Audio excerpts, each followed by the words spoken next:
याद हो जाएगा। ठीक है, तो देखिए सबसे पहले हम पदार्थ के बारे में जानते हैं। ठीक है, पदार्थ होता क्या है? तो देखिए पदार्थ क्या है, आप देखिए जैसे पृथ्वी पे जो भी वस्तु हो गई, सभी की सभी वस्तुएं पदार्थ है। पदार्थ की कोई ऑफिशियल परिभाषा नहीं मिलती है, लेकिन हम कह सकते हैं कि पदार्थ वह निकाय है या पदार्थ वह वस्तु है जिसमें आयतन तथा द्रव्यमान हो। ठीक है, यही पदार्थ की डिफिनीशन हो सकती है। ठीक, अब पदार्थ की आप जानते हैं कि 3 अवस्थाएं होती है कि कौन कौन होती है? ठोस, द्रव, गैस। ठीक है दोस्तों, फर्स्ट जो होती है ठोस, जो सेकेंड होती है वो होती है द्रव। ठीक है, और जो थर्ड होती है वो होती है गैस। पदार्थ की ये 3 अवस्थाएं होती है। ठीक, अब चलिए थोड़ा थोड़ा इनके बारे में भी जान लेते हैं। आई होप आप इसके बारे में जानते भी होंगे। ठीक है, देखिए ठोस क्या होता है? ठोस वे पदार्थ होते हैं जिनका आकार, आकृति और आयतन तीनों निश्चित होता है। ठीक है, जो इसका आकार होता है और इसकी जो आकृति होती है और इसका जो आयतन होता है। ठीक है दोस्तों, आयतन, ये तीनों चीज़ें इसमें निश्चित होती है। ठीक है, ठोस में तो ठोस वे पदार्थ होते हैं जिनका आकार, आकृति तथा आयतन निश्चित होता है। देखिए आकार कहने का मतलब साइज से है और आकृति कहने से मतलब शेप से, मतलब आकार मतलब छोटा या बड़ा और शेप मतलब कि गोल है या चपटा है। ठीक है, वो आकृति हो गई। तो आकार आकृति में भी दोनों ये दोनों में आपको फर्क या अंतर मालूम चल गया, क्योंकि इसमें थोड़े नहीं, काफ़ी सारे लड़के कन्फ्यूज होते हैं कि आकार क्या है, आकृति क्या है, दोनों एक ही है लेकिन दोनों अलग अलग है। ठीक है, तो ठोस वे पदार्थ होते हैं जिनका आकार, आकृति और आयतन निश्चित होता है, और सेम वही द्रव में है। ठीक है, द्रव में क्या होता है कि इसमें देखिए न तो आकार निश्चित होता है और न ही आकृति निश्चित होती है, इसमें केवल आयतन निश्चित होता है। ठीक है, तो आप लोग याद रखिएगा, द्रव वे पदार्थ होते हैं जिनका न तो आकार और न ही आकृति निश्चित हो, केवल आयतन निश्चित हो। ठीक है, द्रव कहलाता है। उसी प्रकार गैस हो गया, गैस में ये तीनों में से कोई भी निश्चित नहीं होती है। ठीक है, और देखिए जो ठोस के अवयवी कण होते हैं, अवयवी कण यानी अणु, परमाणु, आयन काफ़ी पास पास होते हैं। ठीक है, मान लीजिए ये ठोस है। ठीक है, ये एक ठोस पदार्थ है, तो जो इसमें अंदर कण होते हैं, ठीक है, अणु, परमाणु, आयन जो भी हो गए, वो काफ़ी पास पास होते हैं। और पास पास होने के कारण दो कणों के बीच काफ़ी मतलब अट्रैक्शन ज़्यादा रहेगा, यानी इनके बीच जो अंतरा आणविक बल होता है वो काफ़ी ज़्यादा होता है। ठीक है, तो ठोसों में अंतरा आणविक बल काफ़ी ज़्यादा होता है। क्यों? क्योंकि उसके अवयवी कण काफ़ी पास पास होते हैं। ठीक है, और इसकी अपेक्षा द्रव में थोड़ा कम होता है। ठीक है, ठोस की अपेक्षा द्रव में थोड़ा अंतरा आणविक बल कम होता है। ठीक है, क्योंकि द्रव में इसकी अपेक्षा जो अवयवी कण हो गए थोड़ा दूर दूर होते हैं। ठीक है दोस्तों, और उसी प्रकार गैस में जो अंतरा आणविक बल होता है इन दोनों की अपेक्षा काफ़ी कम होता है, क्योंकि इसमें जो इसके यानी गैस में जो अंतरा आणविक बल होता है काफ़ी कम होता है। ऐसा इसलिए क्योंकि इसमें जो अवयवी कण होते हैं यानी अणु, परमाणु, आयन वो काफ़ी दूर दूर होते हैं, इसलिए इसमें क्या होता है कि अंतरा आणविक बल काफ़ी कम होता है। ठीक है, तो आप अंतरा आणविक बल भी समझ गए कि ठोस में सबसे अधिक, द्रव में उससे कम और गैस में सबसे कम होता है। और क्यों होता है? वो अवयवी कणों की व्यवस्था के कारण होता है। ठीक है, चलिए अब आगे चलते हैं। अब देखिए हम लोग का जो लेशन का नाम है ठोस अवस्था। अब ठोस अवस्था की थोड़ी मैं आपको डिफिनीशन क्लियर कर देता हूँ। ठीक है, मैं इसी की डिफिनीशन क्लियर करने के लिए इतनी चीज़ें आपको बताई। ठीक है, ठोस अवस्था ये आप लोग के लेसन का नाम है। तो देखिए ठोस अवस्था यानी ठोस से ही मतलब है। देखिए ठोस अवस्था, इस लेसन में हमें पूरा का पूरा ठोस अवस्था के ही बारे में पढ़ना है कि ठोस और ठोस क्या होते हैं, ठोस के प्रकार। ठीक है, और ठोस में उत्पन्न होने वाले दोष, इन्हीं सब के बारे में हमें पढ़ना है इस लेसन में पूरा का पूरा। ठीक है, तो देखिए ठोस अवस्था, तो देखिए ठोस अवस्था क्या होती है। देखिए हमने नॉर्मली आप ठोस का जैसे डिफिनीशन देखा। ठीक है, आपने ठोस का डिफिनीशन ये देखा कि वे पदार्थ जिनका आकार, आयतन तथा आकृति निश्चित होती है ठोस पदार्थ कहलाते हैं। ठीक है, तो सेम उसमें थोड़ा सा आप जोड़ देंगे। क्या जोड़ेंगे कि वे पदार्थ जिनका आकार, आयतन तथा आकृति निश्चित होती है ठोस पदार्थ कहलाते हैं, तथा पदार्थ के इस अवस्था को ठोस अवस्था कहते हैं। ठीक है, थोड़ा सा आप जोड़ देंगे कि तथा पदार्थ के इस अवस्था को ठोस अवस्था कहते हैं। ठीक है, तो एक बार मैं और डिफिनीशन इसकी क्लियर कर दूं कि वे पदार्थ जिनका आकार, आयतन तथा आकृति निश्चित होती है ठोस पदार्थ कहलाते हैं, तथा पदार्थ के इस अवस्था को ठोस अवस्था कहते हैं। ठीक है दोस्तों, चलिए इसकी डिफिनीशन में लिख नहीं रहा हूँ, आप हमारा हैंड रिटेन नोट्स ले लेना। आप व्हाट्सएप पे मैसेज कर सकते हैं, आप देख सकते हैं ये हमारा व्हाट्सएप नंबर है, आप स्क्रीनशॉट लेकर इसको सेव कर लीजिएगा, बाद में आप इस पर व्हाट्सएप कर सकते हैं। आपको सभी सब्जेक्ट का, जी हाँ गाइज, फिजिक्स, केमिस्ट्री, मैथ, सारे सब्जेक्ट का आपको हैंड रिटेन नोट्स एकदम काफ़ी अच्छे क्वालिटी में, बेस्ट क्वालिटी में मिल जाएगा। वैसा नोट्स आपको पूरे यूट्यूब पर नहीं मिलेगा, मैं गारंटी देता हूँ। ठीक है, तो चलिए अब हम थोड़ी ठोस जो ठोस होता है उसके प्रकार पे पढ़ते हैं। ठीक है, देखिए ज्यामिति के आधार पे ठोसों के 2 प्रकार होते हैं। ठीक है, कितने ठोस कितने प्रकार का होता है? 2 प्रकार का। फर्स्ट होता है क्रिस्टलीय ठोस, आप अपनी बुक में देख लीजिएगा, एनसीईआरटी के मिल जाएगा, ठीक है। फर्स्ट हो गया आप लोग का क्रिस्टलीय ठोस। क्या हो गया? फर्स्ट क्रिस्टलीय ठोस। और जो सेकेंड है, ये तो हम लोग का फर्स्ट है, और जो सेकेंड है उसका नाम है अक्रिस्टलीय ठोस। ये ठोसों के 2 प्रकार हो गए, अक्रिस्टलीय ठोस, ठीक है दोस्तों। ये हो गया हम लोग का क्रिस्टलीय ठोस और ये हो गया अक्रिस्टलीय ठोस। ठोस के 2 प्रकार हो गए। अब चलिए हम क्रिस्टलीय ठोस अक्रिस्टलीय ठोस की थोड़ी डिफिनीशन देख लेते हैं कि क्रिस्टलीय ठोस क्या होता है और अक्रिस्टलीय ठोस क्या होता है, ठीक है। देखिए क्रिस्टलीय ठोस क्या होता है मैं आपको बताता हूँ। देखिए क्रिस्टलीय ठोस वे ठोस होते हैं जिनमें एक निश्चित ज्यामितीय संरचना पाई जाती है, ठीक है।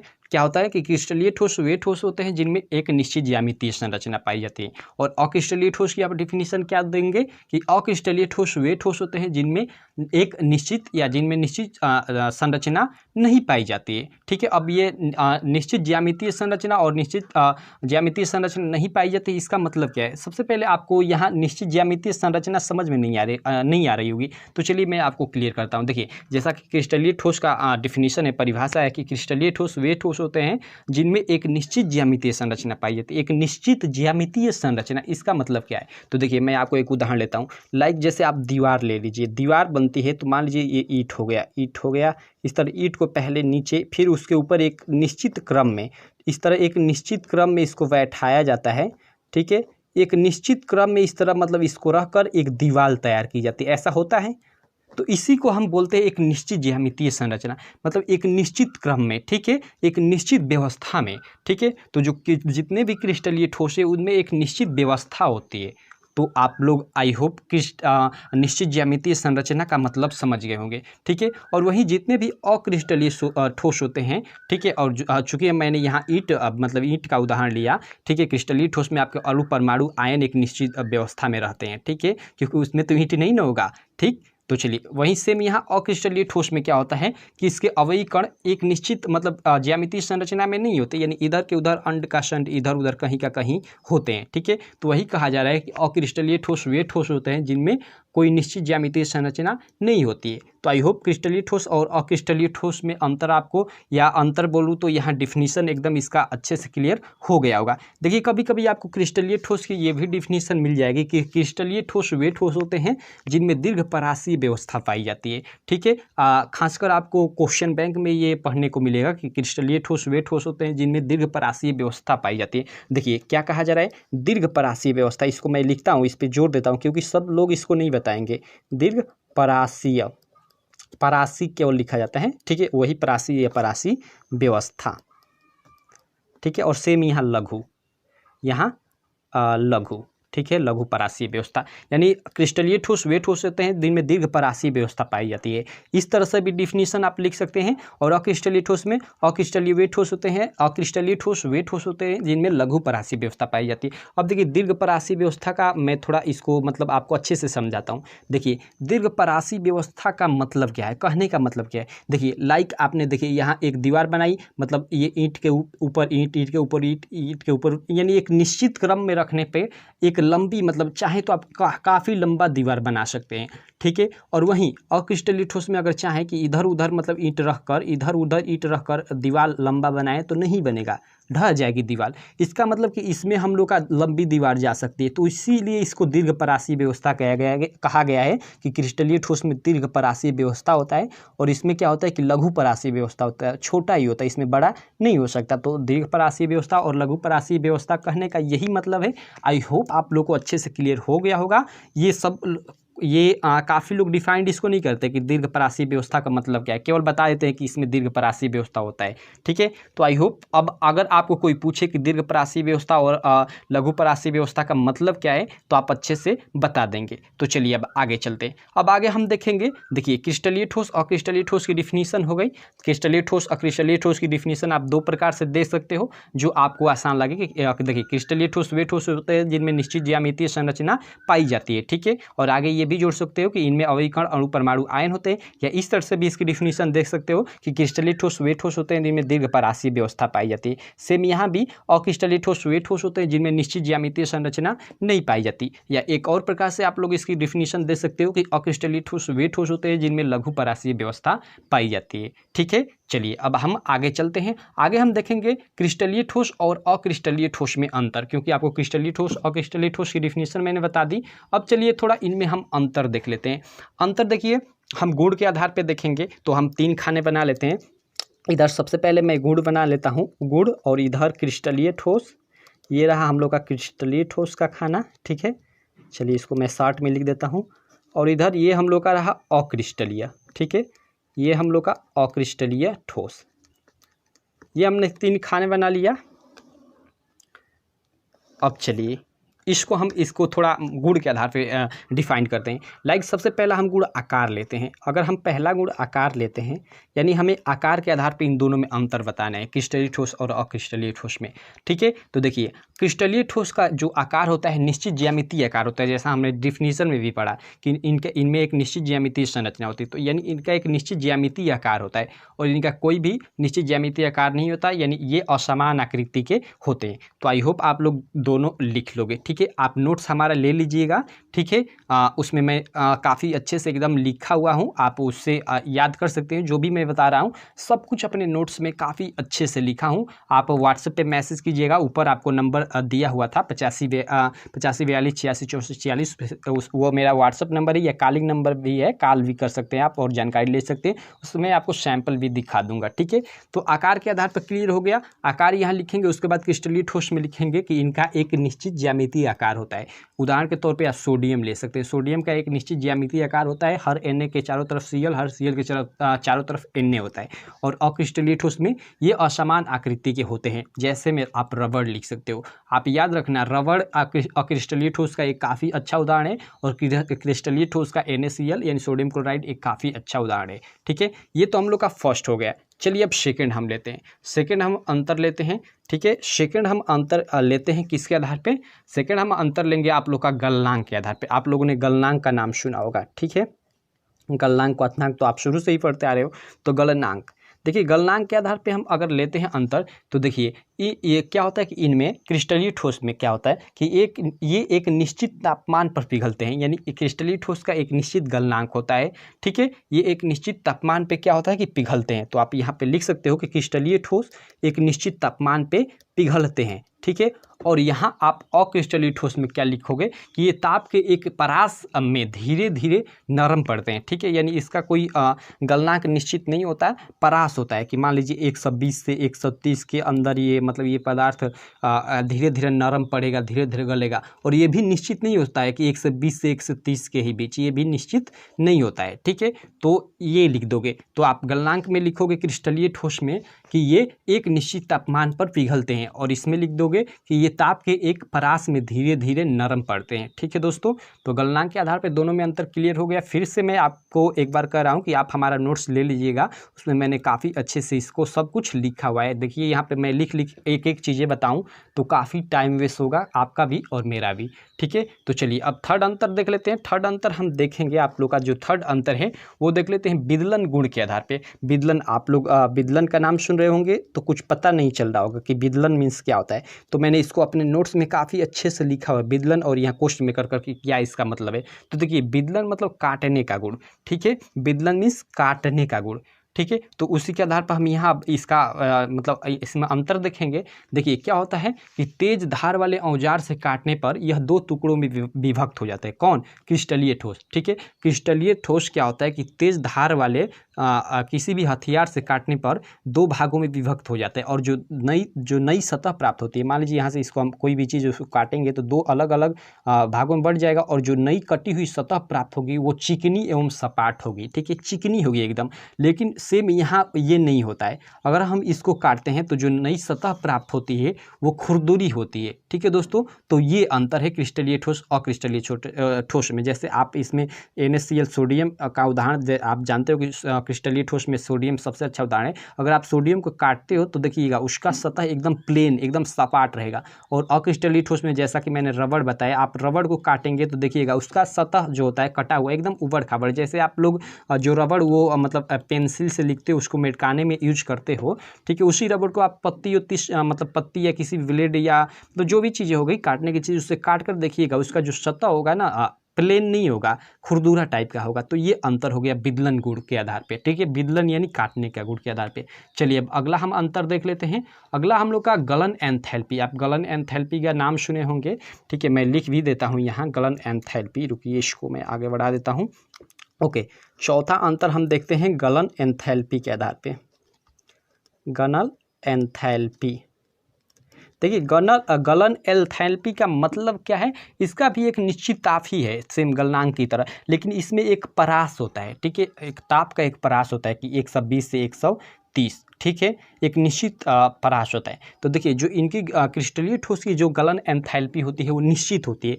निश्चित कहने का क्या मतलब कि मान लीजिए लोहा है, ठीक है, लोहा है तो लोहा हम जानते हैं, जानता नहीं हूँ, लाइक ले लेता हूँ, मान लेता हूँ कि यह 1200 से 1500 डिग्री सेंटीग्रेड के बीच पिघलेगा। तो ये जो ये गलन एंथैल्पी इसकी निश्चित है, यानी 1200 से 1500 डिग्री के बीच ये पिघल जाएगा लोहा। तो यही हो गया गलन एंथैल्पी, मतलब एक परास, तापमान का एक परास। तो आप लोग वही लिखोगे क्रिस्टलीय ठोस में कि क्रिस्टलीय ठोस की गलन एंथैल्पी निश्चित होती है और इसकी अक्रिस्टलीय ठोस की जो गलन एंथैल्पी होती है वो निश्चित नहीं होती। क्योंकि देखिए इसमें लाइक रबड़ को आप जलाओगे तो रबड़ का कोई ठीक नहीं कि कितने तापमान पे गलेगा, कितना हम इसको अधिक टेम्परेचर देंगे तो गलेगा, ये कोई मतलब निश्चित तापमान रेंज नहीं होती है इसमें, ठीक है। तो आई होप आप लोग समझ गए होंगे मैं क्या कहना चाहता हूँ यहाँ पे। ये यहाँ पे ये जो अक्रिस्टलीय ठोस होगा कभी रेंज में पिघल भी जाएगा, कभी आगे भी बढ़ जाएगा। लाइक जैसे आप लोग रबड़ या टायर सबसे अच्छा उदाहरण है। टायर आप देखते हो कि उसको हम मतलब जलाते हैं तो कभी इधर धर लेता है तो इधर नहीं धरा रहता है, इधर जलता है तो इधर नहीं जलता है। आप लोग बातों को मेरी समझ रहे होंगे, ठीक है। तो आप गलन एंथैल्पी है इसमें लिख दोगे गलन एंथैल्पी में कि क्रिस्टलीय ठोस की गलन एंथैल्पी निश्चित होती है और अक्रिस्टलीय ठोस की गलन एंथैल्पी निश्चित नहीं होती है, ठीक है। चलिए अगला अंतर देखते हैं। अगला अंतर हम लोग देखते हैं चौथे के बाद पांचवा अंतर। पांचवा अंतर दोस्तों हम देखेंगे आप लोगों का, पांचवा अंतर जो है प्रकृति के आधार पे देख लेते हैं। क्या है पांचवा अंतर, हम देख लेते हैं प्रकृति के आधार पे। जो पांचवा इसमें अंतर है वो प्रकृति के आधार पे देख लेते हैं। देखिए जो इधर ये गुण हो गया हम लोग का और ये हो गया हम लोग का ये क्रिस्टलीय ठोस और ये हो गया अक्रिस्टलीय ठोस, ठीक है।